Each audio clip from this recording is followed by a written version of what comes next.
A section of a building wall just came off in Naples and landed on parked cars. That's how the last 24 hours started. So much has happened in just one day. At 7:46 and 43 seconds last night, local time, 10 miles west of Naples, Italy, a magnitude 4.7 earthquake. This was 3 kilometers down, which is about under 2 miles. The epicenter sat between two towns, Patali and Corto, right beside a steaming crater called the Sullutara.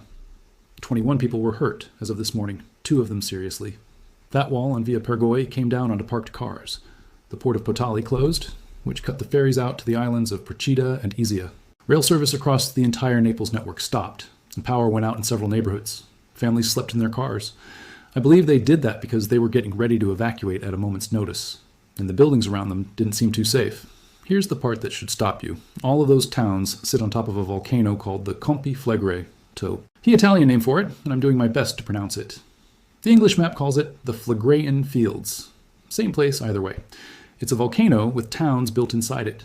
Last night was the strongest earthquake ever recorded there in 40 years of instrument recording. And 9 days before it happened, the same ground had the quietest week of this entire crisis. Sit with that for a second.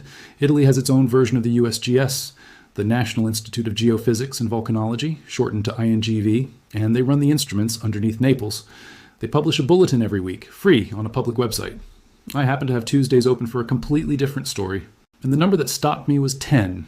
10 earthquakes in 7 days under the whole volcano. The largest one that week was magnitude 0.8. I'm pretty sure nobody on Earth can actually feel a 0.8 earthquake. The week before that was 20 quakes, topping out at 1.5. Italian papers ran the story as the shaking dying down to the lowest point of the crisis, but they didn't know what was about to happen. 9 days later, a 4.7.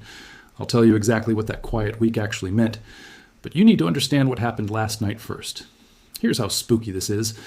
The last time the ground under Pozzuoli did anything close to this was October 4th, 1983. That one measured around 4.0, right in the middle of the 1982 to 1984 crisis, the one that emptied the town completely. Nothing since has come near it. The 2 strongest quakes of the current unrest were both 4.6, both just last year in 2025. A 4.7 beats them out. It beats everything back to 1983. And that 40-year claim is bounded by the instruments. 40 years is how far back the continuous a record on this volcano goes. Inside that window, last night topped it all. So here's the count this morning, and I'll flag which numbers are still moving. 21 people injured, 2 of them seriously. That's from the Italian reporting overnight. And it's a provisional number. I'll come back to it, because the way it changed last night is worth its own minute. The damage is concentrated in Patali. Fire crews logged falling plaster, cracked walls, that wall section on Via Perquezzi that dropped onto vehicles, and a rocky embankment that gave way and crushed cars underneath it. That port closure matters more than it sounds. That's the ferry link out to Procida and Ischia, and it's the first week of August, peak tourist season. More people are stranded by that one closure than actually live in that town. A national rail operator in the regional line suspended service across Naples so crews could walk the tracks, and blackouts hit multiple neighborhoods. The shaking itself came in a cluster, which is what geologists call a swarm, a run of earthquakes close, together in time instead of one quake followed by aftershocks. NGV logged 10 of them in the first bulletin, 4.7 the biggest. Through the night, dozens more followed, the largest around 3.8, out of the Gulf of Patali, roughly 10 p.m. Now here's the number that matters most, and it's the one none of these other videos are leading with. 0 deaths. Nobody died. In a town this dense, at that depth, hold on to that. 3 kilometers, 1.9 miles. That's the depth of this earthquake, and it's doing more work in this story than the magnitude is. Let me explain. A commercial jet cruises higher above you than this earthquake was below Pozzuoli. The energy had almost no distance to spread out before it hit foundations. Residents kept using the word explosion. A quake that shallow is what produces that. A bang underneath the floor, almost no roll to it. Nothing like the drawn-out shaking you hear described in other earthquakes. Now put that next to the 2 4.6 from last year. Same. Volcano, similar size. And last night did more damage. Part of that is the depth. Part of it is something else. I'll get to it because it changes how you should read every future quake here. One more piece of precision, because INGV published it and almost nobody repeated it. They didn't write 4.7. They wrote 4.7 plus or minus 0.3. That's a margin of error. Same idea as a poll that says 40% plus or minus 3.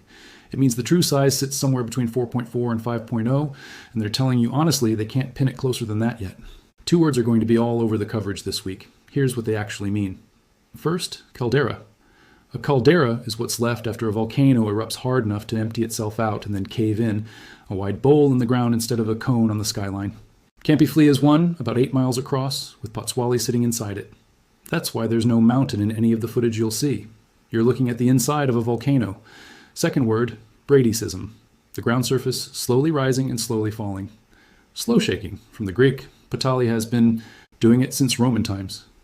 There's a Roman market building in the town center with holes bored into its columns by sea clams, several feet up. The ground sank until seawater covered them, then rose back up. Same process, just took centuries. I'll just say the ground is rising from here on, since that's all that word means. Here's the whole engine in motion, as INGV describes it. There's magma under the Campi Flegrei, but it's really deep. Above it sits rock full of hot water and gas. When that hot fluid pushes upward, it inflates the rock above it, and the ground lifts. The lifting stretches and cracks the brittle rock near the top. Those cracks are the earthquakes, the rise causing the shaking. Right now, the ground is rising 10 millimeters a month, give or take 3. That's about 4/10 of an inch. It's been doing that since early February this year. Sounds like nothing, right? A few tenths of an inch. But over a year, that's the height of a stair step happening under a city of houses built assuming the ground would hold still. The phrase circulating today is that it could blow. So let me put the official position on the screen from the people who actually have the instruments in the ground. Lucia Pavoloro, a volcanologist at INGV, said just this morning, "There's no signal of magma rising." Direct quote. That's a statement about depth. The signals their instruments are picking up are coming from the hot water and gas near the surface, not from the magma far below. And just this morning, Andrea Beeley, a geologist at Italy's National Research Council, confirmed the official alert level hasn't changed. Still yellow. That's phase 2, what the Italians call attention. It's been yellow since December 2012, and a 4.7 earthquake didn't move it. But we have to be careful what we take from that. Yellow doesn't mean safe. Yellow is already elevated. It exists because this volcano has been restless for 14 years. What yellow means is that the specific things they watch for haven't changed enough to go to orange. These things are public, a continuous hum in the ground instead of separate quakes, or called tremor. What moving magma sounds like on a seismograph. A sharp jump in how fast the ground is rising. A change in what's coming out of the steam vents at the Solfatara and the Picciari, because the gas shifts when magma gets close. Earthquakes moving downward instead of staying near the surface, that's the one to actually worry about. None of those have been reported yet. The true version of this is stranger than the eruption version. A city of people is being lifted by hot water, right now. Water and gas under pressure and cracks in the ground a mile or so underneath the pavement. That's what's breaking people's walls. Now, the part of this that Pozzuoli remembers without anybody needing to explain it. Between 1982 and 84, the ground here rose 1.8 meters, 5.9 feet, in 2 years. More than 16,000 earthquakes, the largest around magnitude 4.0. The historic center was evacuated. More than 30,000 people left their homes. A lot of them never went back. The old quarter, Rio Tyra, stayed largely empty for decades. Add the crisis before it, 1969 to 72, and the total is about 3.5 meters, 11.5 feet. The harbor floor rose so far that boats couldn't dock. That's the memory the people who ran into the street last night are carrying with them. When somebody from Pozzuoli hears a bang under their floor, they're thinking about 1984, if they remember it. And if they weren't alive then, they heard it from the people around them. Let's make this one street, not an abstraction. Via Pergoi, Patali. A section of the front of a building let go and came down onto the cars parked below. No one was in those cars, but 12 hours earlier, those same spaces were full of people loading beach bags because it's July 31st, peak tourist season. Fire crews spent the night on cracked walls and fallen. Plaster, not collapsed buildings. That difference is what kept the death toll at 0. The gathering squares opened, marked areas around town where residents are told to go when this happens. Last night, people needed them. And then they slept in their cars anyway. I told you I'd come back to the injury number, and here's why. I started writing this while the reporting said 4 people injured. An hour later, it was 10, described as light injuries, thankfully. By this morning, it was 21, 2 of them serious. I'm leaving all 3 of those numbers on the screen instead of just showing you the final one, because nobody is lying to anybody. That's just what a casualty count does in the first 6 hours. Hospitals report at different times. People walk in later, and the early figure is the floor, not the estimate. So if you're watching any breaking disaster and someone hands you a confident total in hour 1, treat that number as early, mine included. 21 is where it sits as I'm recording, and it may well be higher by the time you're watching this. Now, back to the 10 earthquakes from last week, because this is the part I got wrong on Tuesday. What I missed was the second half of that bulletin. The earthquakes dropped off through July, but the rising didn't. Through those quiet weeks, the ground kept lifting at roughly the same 10 millimeters a month it had been doing since February. Then the shaking stopped and the lifting continued. NGV has a line they've repeated for 2 years, and it reads differently this morning. As long as the ground is rising, there will be earthquakes. A quiet week here can be the system loading, not releasing. The lifting bends the rock, and the bending has to come out eventually. That's my own read, not an official finding. If next week's bulletin shows the aftershocks fading normally with no change in how fast the ground is rising, then I'm wrong, and I'll say so on camera. That also answers the question I left open earlier. Why did last night hit harder than the 4.6 last year? 3 years of constant small shaking on those buildings, then a shallow 4.7 landing on walls that were already cracked. The second hit doesn't need to be bigger. It only needs to land on something already damaged. If you're wondering why any of this is your problem, here's why. Long Valley Caldera, Eastern California, just south of Mono Lake. Same kind of feature, another collapsed bowl with a town inside it. In May 1980, it produced 4 magnitude 6 earthquakes in a single month. Then the floor started swelling upward, just like in Italy, about half an inch a year, on and off ever since. In October 2023, a Caltech team led by Zhang Wenjian published a study in Science Advances. They used thousands of small earthquakes to map the rock underneath, down to about 6 miles. And their conclusion was, the rising ground and the earthquakes are driven by water and gas squeezed out as the system slowly cools, with the magma about 7.5 miles down, well below the part that's moving. That's the same sentence INGV is saying about Potswali. 2 of the most hyped volcanoes on Earth, both restless, both being lifted by hot water rather than climbing magma. The difference between them is the people who live there. Roughly 500,000 of them live inside what Italy calls the red zone, the area that would have to be evacuated if this ever went to an eruption. So what do you actually watch this week? 3 numbers, and all of them are public. Number 1, how fast the ground is rising. Next INGV weekly bulletin.